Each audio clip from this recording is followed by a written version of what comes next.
This week we're going to be talking about seed sowing. A lot of people find seed sowing daunting, but it isn't. It's actually really easy. So if you join me, and I'll just show you quickly how you can sow your seeds. It's really good to use a seed raising mix like Black Magic.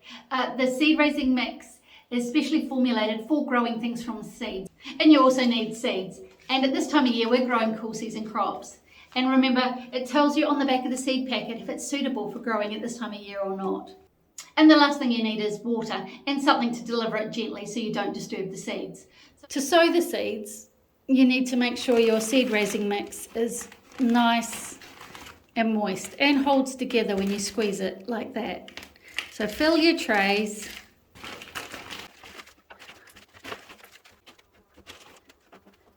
And just lightly firm it down. Give it a jiggle. And then create a small well in the centre of each of the seed trays. Now I'm going to start with broccoli. Right, here are the seeds. They're really little.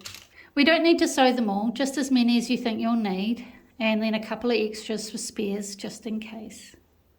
Now I'm not going to fill the whole seed tray up with just broccoli or I'll have way too many. And finally, just sprinkle lightly over the top and firm it to make sure there's good contact with the seed in the soil.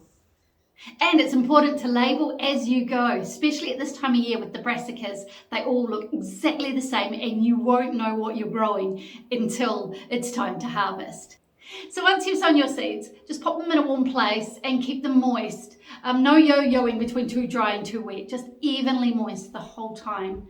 And then once the seedlings pop up in 10 to 14 days, move them into full light so they can continue to grow and flourish. I'm Sarah the Gardener for Yates. Thanks so much for joining us in the start of this series on how to grow cool season crops from seeds. And if you've got any questions, just pop them down below and I look forward to helping you on your gardening journey. Take care.